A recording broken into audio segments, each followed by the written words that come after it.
Hello, everyone. Thank you so much for checking out this video here on Show Style and Spirit. I am Ebony, of course. As you can see from the title of this video, I wanted to give my commentary on LaBerrick Williams' latest arrest and release from county jail. And of course, him posting on his personal Facebook page that he's thanking God for his why. So I want to talk about, who the why may be and what could have led to the arrest. And of course, I'm just guessing. I do believe maybe perhaps more details will come out. I imagine definitely we'll hear if it involves Destiny. If it does, she will give some sort of indication on her YouTube channel. That would be my guess, my estimation. But hopefully, if he can, LaBerrick will shed some light as well. Now, before we get into it all, I ask that you please hit the like button on this video and please subscribe to the channel. And everything that I'm saying in this video is alleged and just my opinion. Of course, shout out to all of the amazing content creators who have been covering this story and subscribers who sent me the snapshot of him getting arrested from the Alabama Madison County Jail website. And I do see where he has responded on his personal Facebook page. So I want to talk about, what or who I think the why may be. And I'm just guessing, I'm just speculating, right? Like the rest of us all are, since we need more details. And I also want to talk about, when men, particularly men in our community, but, I've been friends with men of other races. They're all just kind of very shallow and simple-minded when it comes to women. They think of women in very simple and basic terms. And I think because they think that way, they don't think with the head that sits on top of their neck, but they think with the other head. And if you don't put a jacket on it, you could end up in this lifelong interaction with this person, even if the romantic relationship ends. So I just want to talk about how LaBerrick, he straight up reminds me of this subject. Now, first, I want to talk about his why. So this was posted on his Facebook page. He says, "Thank God for my why." And I instantly thought that the why could possibly be his son-in-law. And the reason why I think that is, if you've ever worked in very high lucrative sales environments where it's also not just lucrative, but very demanding, the leadership, they're going to always have these meetings with the entire sales group. It could be more, it could come off like a pep rally. And they want to remind yourself of what your why is. Why do you put in all these hours? Why do you try to book all of these sales? Why do you deal with all of the customers who you're trying to figure out, are they really serious, a serious buyer? Are they just wasting your time? Are they shopping and they do this with a bunch of different competitors all the time as if they don't have anything else to do? You put in all that effort because of your why. It could be, you have a family and you want to be able to provide for them or pay for their college education. You may have a goal of buying a home and buying a home in a certain area. You may want to pay off your student loans, or you may want to be able to fund your own business one day and travel the world. So when you work in those very high demanding sales environments, they're going to constantly remind you of your why you do it. And it's typically something personal, something that is important to you, and something that is custom tailored to your life experiences and your life goals. So when I saw his post, "Thank God for my why," it made me think of the why on the job. And I'm like, that's something personal. And I'm guessing it's his son. He could be telling himself, and for him, I would do it all over again. I would still send that text. I would still leave that voicemail. And, if I had to get arrested again, so be it, because he is my why. That is what I was thinking of.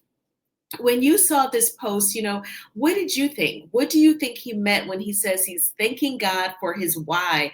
What do you think that why is? And of course, I know that we've seen this from the Madison County website, all of his booking information.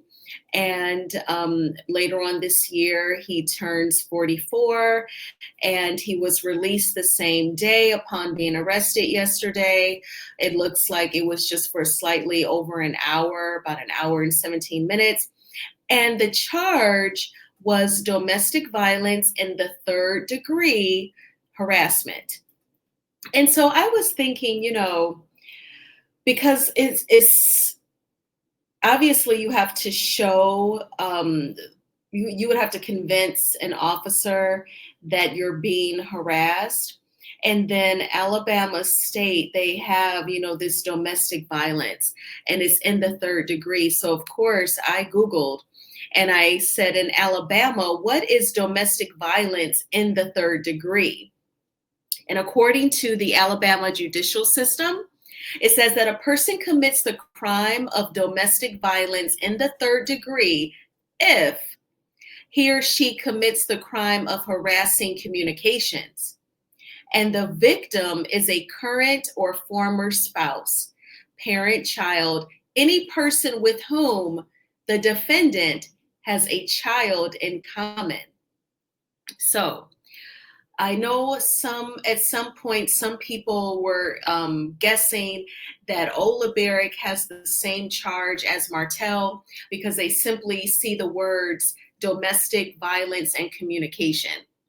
But you do want to take your time and look at each situation as unique. We all know that Martell's case involved sending the text with an image. And it was an image from a tape that he and Melody made when they were married. And he allegedly was threatening to release it by creating an Instagram page, allegedly, according to what Melody explained in her kitchen in an episode with her brother on Love and Marriage Huntsville. And during this scene, we saw where Carlos King called Melody to check on her. That involved Revenge P. So as far as we know, LaBerrick Williams' charge says if you look over past the booking info, you see charges as the statute number. Then underneath that, it says charge description, domestic violence third, meaning third degree harassment. It is simply you're committing a crime of domestic violence in the third degree if he or she commits the crime of harassing communications, and the victim is a former spouse with whom they have a child in common with the defendant.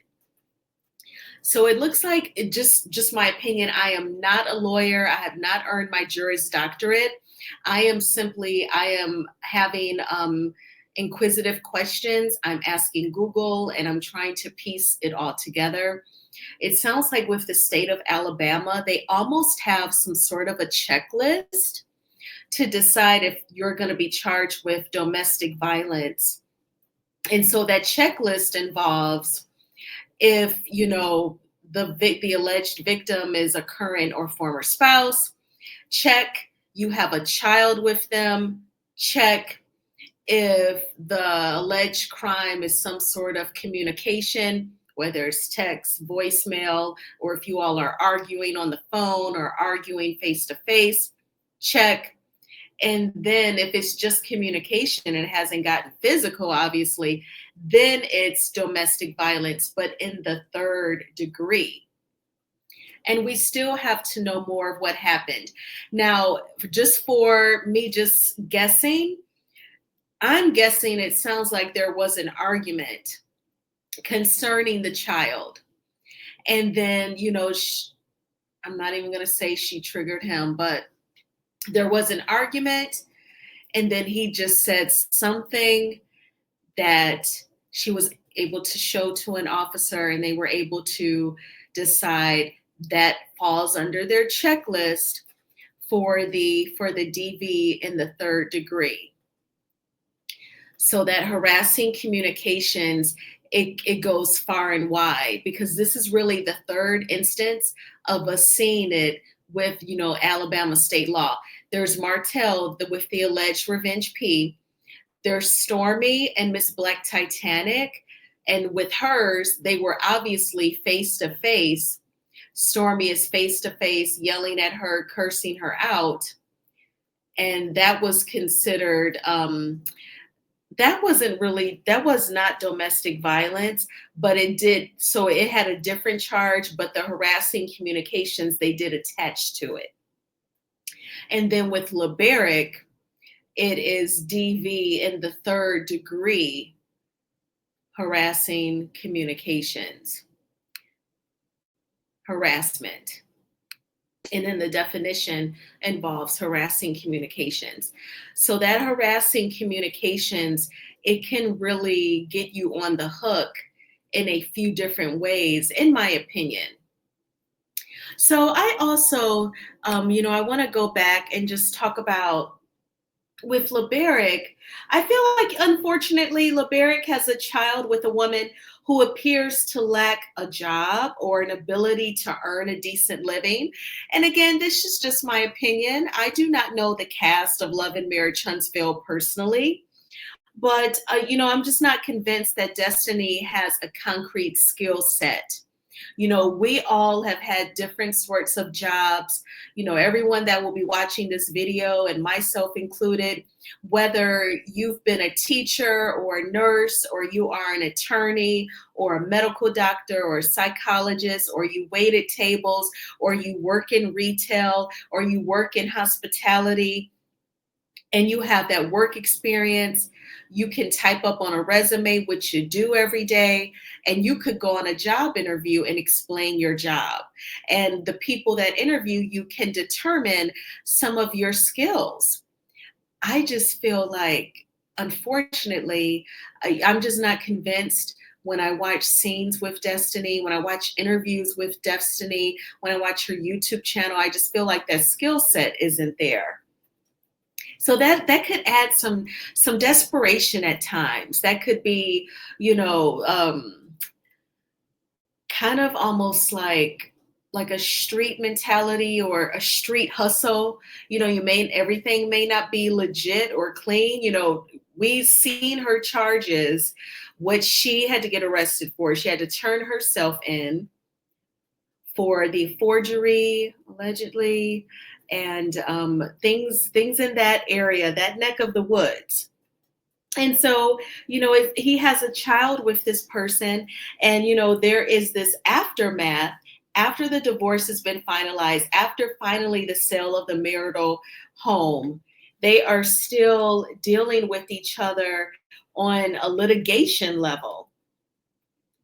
And, I don't know how much education Destiny has, not to seem judgmental, because you can definitely earn a decent living in this country, even without an education. If you can prove yourself to be a hard worker and reliable, you have great attendance, a great attitude, you are open-minded to learning, and you're coachable, then you can actually be trained for higher positions. I'm not even convinced that Destiny can do that. It seems like, you'd get a lot of attitude, a lot of call-ins or no shows. And then when you do try to correct her over the attendance, you're going to get a bad attitude. So it's going to be ghetto dealing with her. And he has a young child with her. And I feel like LaBerrick is the classic example of being caught up in physical looks, skin tone, and the physical satisfaction of being with that person. The sex was good. And he totally ignored the heart of a woman. Shout out to Summer Walker, okay? So he's not paying attention to, does she have a steady job or a blossoming career? Does she seem to be independent? where they could collaborate in a permanent relationship, in a marriage. They could join their finances and go out and purchase a property and take care of this kid together and have a great marriage. It's just giving. He ignored everything about who she was and was caught up in her looks and, you know, the great love that they must have made together, the intimacy, and he just got caught up in that. And I think that a lot of men are like that. So a part of me almost does not feel sorry for LaBerrick because he should not have chosen her anyway. But a part of me thinks this is an example of someone perhaps taking LaBerrick for a ride, someone who could potentially be misusing the term, abusing the term domestic abuse. And I know I don't know all of the details. And I am a woman who definitely advocates for women. So it's kind of sad to even have this doubt in my mind because it's her. But I do. And that is the truth. That is the truth in my opinion. And it's really, really sad because when people do experience being harassed on the job, being stalked, being in mentally abusive relationships, physically abusive, that is a very scary and dangerous position to be in. So if anyone were to play with that, that is not cool. And you're literally out here weakening all of the cases for people who are actual victims. And there is a hypocrisy that is Destiny Payton. When she always backs up Martell, even when she goes live on her YouTube channel with her life coach, Dion, and Dion is pointing out this dude is not 100%. And Destiny makes excuses for him each and every time. It's really giving For My Man. If you are familiar with that show, it's based on true stories of women who commit crimes, who harm other people for their man so that their man can have some money. It's really giving Destiny and Martell, they're doing something, just in my opinion, because she's so heavily loyal to him. And then to turn around and accuse someone else, her ex-husband, the father of her child, of doing something just as toxic and abusive to her as what Martell has been convicted of doing to his ex-wife, and yet she does not support his ex-wife, Melody. It's just so hypocritical. There's a huge disconnect, and it does not make any sense. And when I lay out all of the facts, in my opinion, what I've seen of Destiny on her YouTube channel, on the show, in interviews, when I go over all of that, then my opinion still stands. Unfortunately, this is who he has to deal with until his child becomes a young adult. And this is also the result, in my opinion, of you being caught up in a woman's looks. You're attracted to her. You know, when you two get down, you enjoy it. It's satisfying you. It's satisfactory. You don't pay attention to who she is. And unfortunately, you know, you have to deal with these serious legal matters as a result. So it's an unfortunate situation, but I know a lot of good women out there, a lot of good women who are educated and kind, hardworking Black women, spiritual, homeowners. They don't have any children. They've been waiting to get married. And they would not take men like LaBerrick through these issues.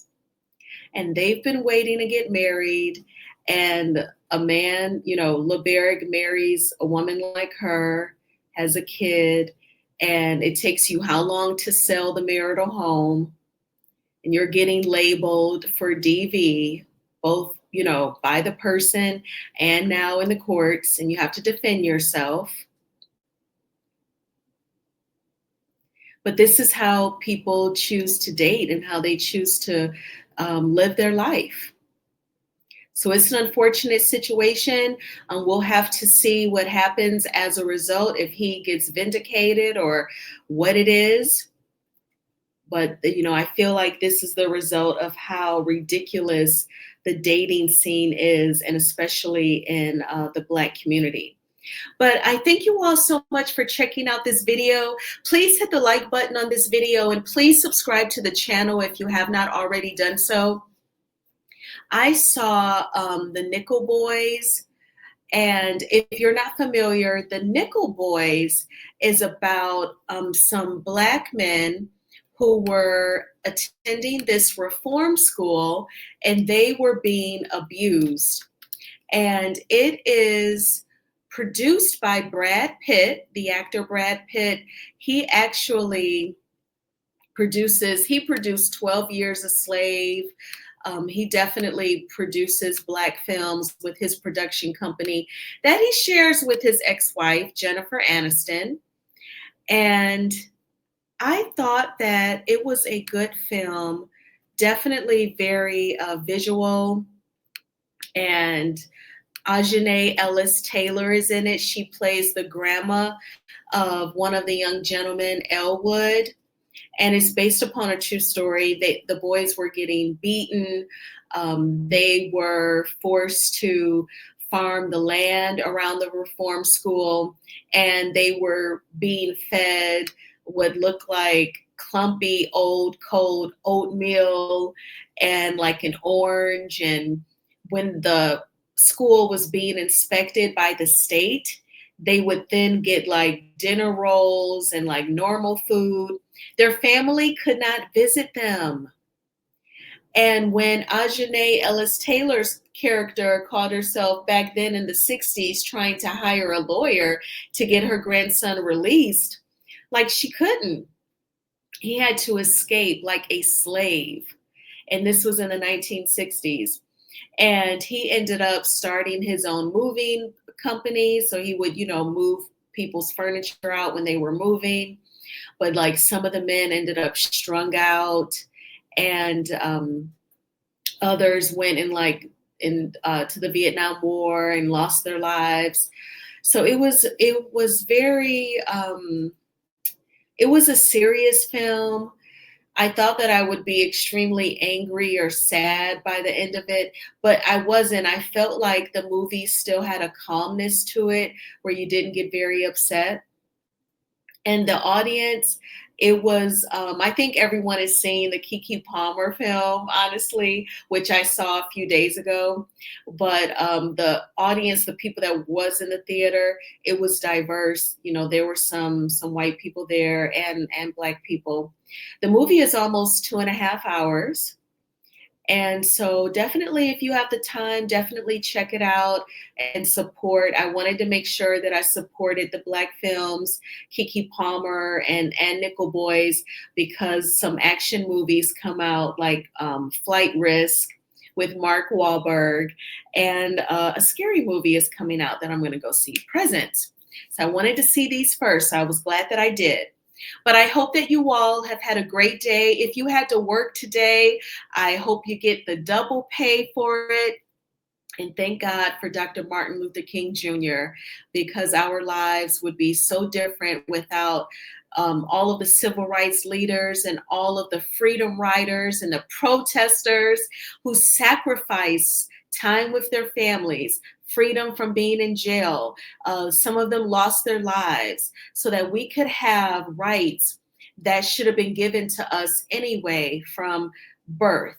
Some of us were born into being free, right? But it's because others had to march and get the hard water strewn on them and have dogs chase them and be spit on and get arrested, lynched, you name it. So a lot was sacrificed for you and I. And thanks again for watching this video. I hope you all have a terrific Tuesday tomorrow. Don't forget to set your alarms to wake up if you turn them off like I did for today. Try not to snooze, and I will talk with you all soon. Bye.